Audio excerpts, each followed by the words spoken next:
Olá pessoal, tudo bem com vocês? Aqui é o pastor Paul Won e sejam muito bem-vindos a mais um CPD, um capítulo por dia, a sua dose diária de leitura e reflexão na palavra do Senhor.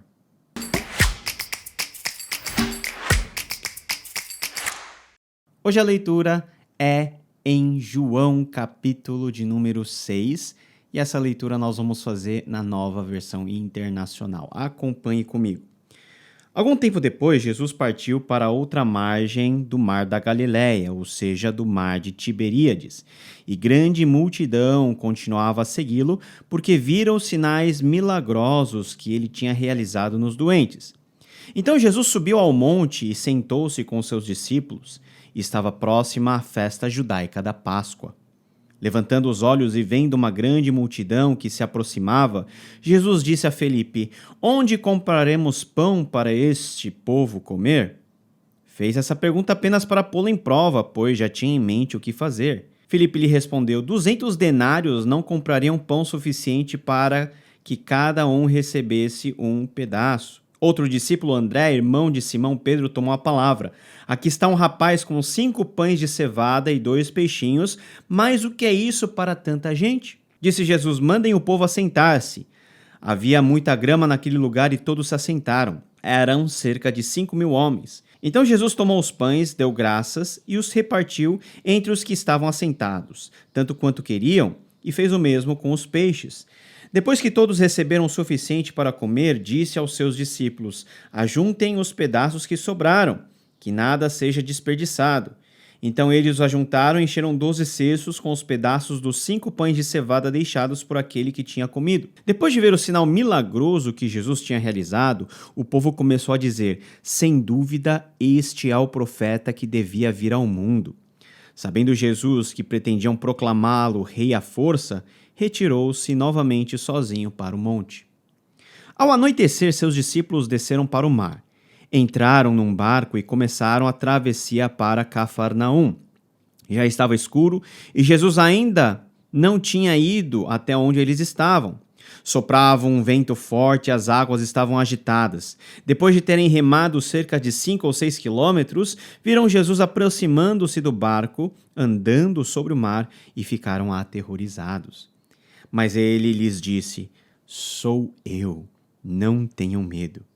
Então resolveram recebê-lo no barco e logo chegaram à praia para a qual se dirigiam. No dia seguinte, a multidão que tinha ficado no outro lado do mar percebeu que apenas um barco estivera ali e que Jesus não havia entrado nele com seus discípulos, mas que eles tinham partido sozinhos. Então alguns barcos de Tiberíades aproximaram-se do lugar onde o povo tinha comido pão após o Senhor ter dado graças. Quando a multidão percebeu que nem Jesus nem os discípulos estavam ali, entrou nos barcos e foi para Cafarnaum em busca de Jesus. Quando o encontraram do outro lado do mar, perguntaram-lhe: mestre, quando chegaste aqui? Jesus respondeu: a verdade é que vocês estão me procurando não porque viram os sinais milagrosos, mas porque comeram os pães e ficaram satisfeitos. Não trabalhem pela comida que se estraga, mas pela comida que permanece para a vida eterna, a qual o Filho do Homem lhes dará. Deus, o Pai, nele colocou o seu selo de aprovação. Então lhe perguntaram: o que precisamos fazer para realizar as obras que Deus requer? Jesus respondeu: a obra de Deus é esta, crer naquele que me enviou. Então lhe perguntaram: que sinal milagroso mostrarás para que o vejamos e creiamos em ti? Que farás?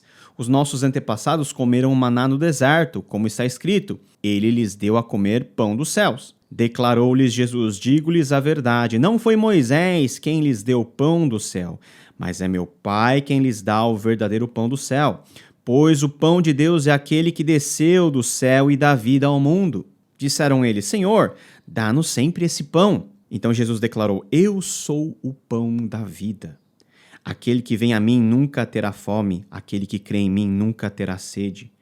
Mas, como eu lhes disse, vocês me viram, mas ainda não creram. Todo aquele que o Pai me der virá a mim, e quem vier a mim eu jamais rejeitarei, pois desci dos céus não para fazer a minha vontade, mas para fazer a vontade daquele que me enviou. E esta é a vontade daquele que me enviou, que eu não perca nenhum dos que ele me deu, mas os ressuscite no último dia. Porque a vontade de meu Pai é que todo aquele que olhar para o Filho e nele crer tenha a vida eterna, e eu ressuscitarei no último dia. Com isso, os judeus começaram a criticar Jesus, porque dissera, eu sou o pão que desceu do céu, e diziam, este não é Jesus, filho de José? Não conhecemos seu pai e sua mãe? Como ele pode dizer, desci do céu? Respondeu Jesus, parem de me criticar.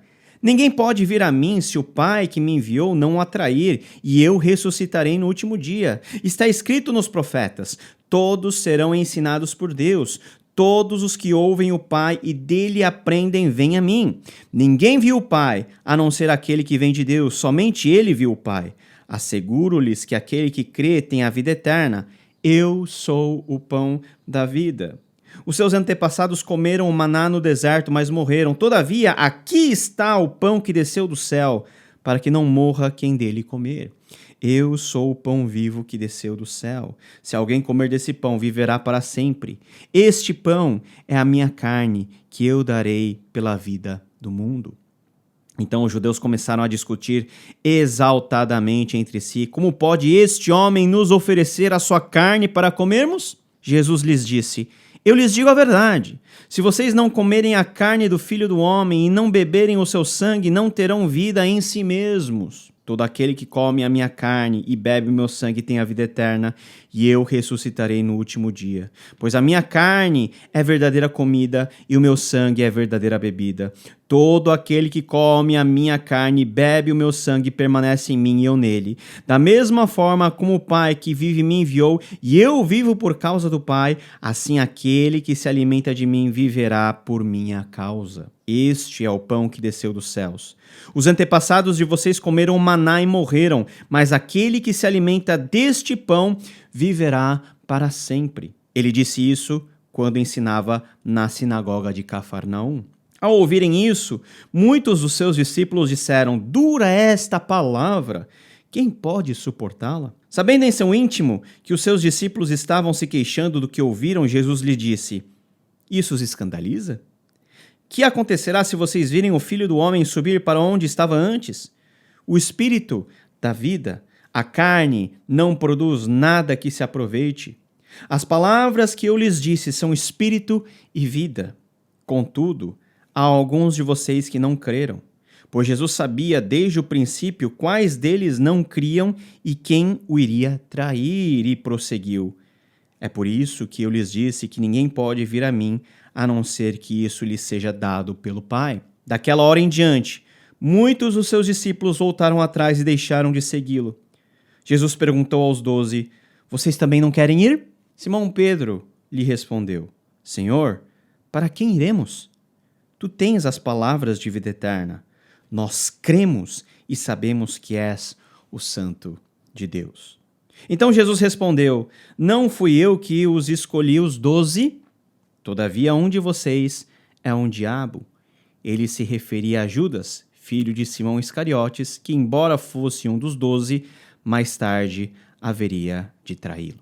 Uma das coisas mais interessantes na leitura do Evangelho de João é que João ele não está apenas interessado em narrar aquilo que aconteceu, de apresentar uma narrativa. Mateus, Marcos, Lucas e João fazem bastante isso, mas João tem uma preocupação a mais, até porque ele foi o último a escrever esse evangelho.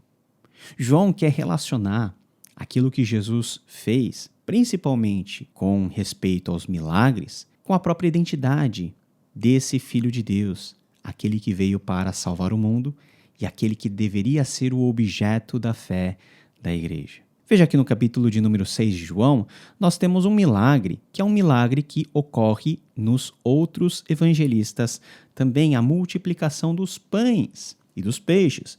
Nós temos isso, por exemplo, em Mateus capítulo 14, Marcos capítulo 6, Lucas capítulo 9 é o único milagre que é comumente descrito e narrado por todos os 4 evangelistas. Mas a forma desse milagre ser narrado é diferente, porque não está apenas sendo apresentado aquilo que aconteceu, mas aquilo que significa, mas aquilo que o milagre significa. E o milagre da multiplicação dos pães está relacionado com a própria identidade do Filho de Deus. E a forma como o texto é construído é muito interessante. Você sabe de toda a história, 5 pães e 2 peixinhos trazidos aqui por um rapaz. Jesus manda todo mundo sentar e na medida em que o alimento ele é distribuído, o milagre acontece e todos que estavam lá, mais de 5.000 homens. Então, se nós tivermos um cômputo total, mais de 10.000 pessoas com certeza comeram e sobraram aí vários cestos. E o povo, já com a barriga cheia e vendo que Jesus tinha o poder de multiplicar alimento, queriam forçar ele a ser rei. Olha só a lógica do povo, não existiria um rei melhor na face do mundo do que aquele que tivesse o poder de dar alimento ao seu povo, de multiplicar milagrosamente. E todo mundo começa a seguir Jesus, uma grande multidão começa a aderir a Jesus vendo esses sinais. A narrativa começa com grandes multidões seguindo Jesus, perto desse tempo que é um tempo da Páscoa, mas a narrativa vai ganhando contornos um pouquinho mais dramáticos.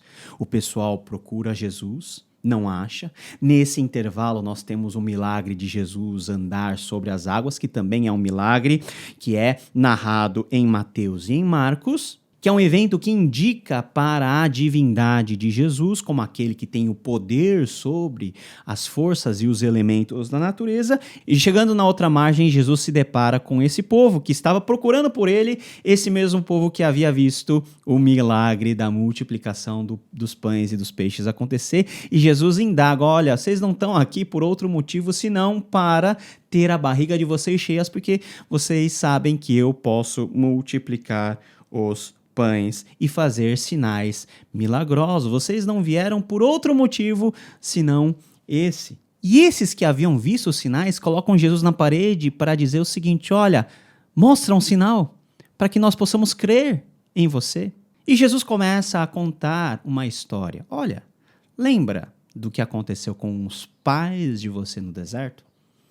Que eles foram sustentados por 40 anos pelo maná que vem do céu? E esse maná, embora fosse fruto da provisão diária de Deus, não era suficiente para saciar a fome eterna que vocês têm, porque você comeu hoje e amanhã você passava fome? Pois é, eu sou o pão vivo que desceu do céu, e quem se alimentar de mim terá vida eterna. Um discurso muito diferente, um discurso que soou meio que estranho no ouvido da maioria das pessoas que estavam lá. Como assim? Jesus, nós sabemos de onde ele vem. Ele é filho de José e de Maria. Como que ele pode vir do céu? E como que é esse negócio dele ser o pão e nós temos que nos alimentar dele? Parece alguma coisa antropofágica, alguma coisa relacionada a uma prática estranha aos judeus, talvez alguma coisa relacionada com uma prática, talvez pagã. Não era nada disso. Jesus queria indicar o fato de que aquele milagre que ele havia feito é apenas uma sinalização de quem Jesus realmente era. Enquanto as pessoas estavam procurando pelo alimento físico, que poderia suprir instantaneamente a fome que eles estavam sentindo, Jesus estava preocupado em saciar uma fome muito mais séria, muito mais interna, muito mais essencial do que simplesmente encher o bucho de comida. Não, Jesus queria oferecer a si próprio como alimento espiritual que conduz à vida eterna. Veja só o contraste que existe dentro desse texto. O pão físico e o pão da vida que é Jesus. Mas o pessoal não engoliu muito bem esse papo, não. Muitos começaram a criticar, dizendo o seguinte: olha, esse negócio aí de Jesus falar que nós precisamos comer da sua carne, beber do seu sangue para ter a vida eterna, é um negócio meio desconfortável de ouvir. E o texto diz que muitos discípulos o deixaram. Mas qual que é o sentido de nós nos alimentarmos do corpo e do sangue de Jesus? Nós temos um sentido que pode remeter a aquilo que Jesus vai instituir mais para frente, que é a Santa Ceia, que é a Eucaristia, que é a comunhão. Mas dentro desse contexto, não é apenas algo sacramental que nós temos aqui prefigurado. Nós temos a verdade de que, em primeiro lugar, esse ato de se alimentar de Jesus indica para a necessidade de nós termos sempre um relacionamento pessoal com esse Jesus, nos alimentando da sua palavra, da sua vontade, comungando com ele espiritualmente.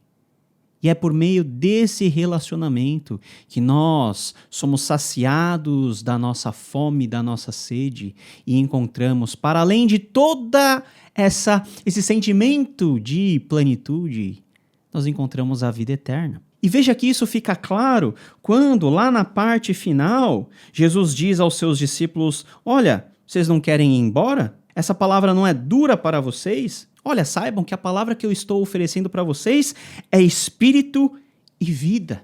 E muitos de fato foram embora. Veja que o texto começa com uma multidão seguindo Jesus e termina com o círculo íntimo dos discípulos. Vocês não vão embora? E Pedro diz o seguinte: Senhor, nós não temos para onde ir. Para onde nós iremos? Se só o Senhor tem as palavras de vida eterna. Nós cremos no Senhor. Enquanto que toda a multidão, por mais que tenha visto e vislumbrado o milagre da multiplicação dos pães, dos peixes acontecer, eles foram embora porque, na verdade, eles não confiaram e não creram no Senhor. Mas nós estamos aqui porque nós confiamos na Tua palavra. Nós queremos nos alimentar do Teu corpo, bebermos do Teu sangue e assim encontrarmos a vida eterna. Só o Senhor tem as palavras de vida eterna. E Jesus termina dizendo o seguinte: não fui eu que os escolhi, os 12?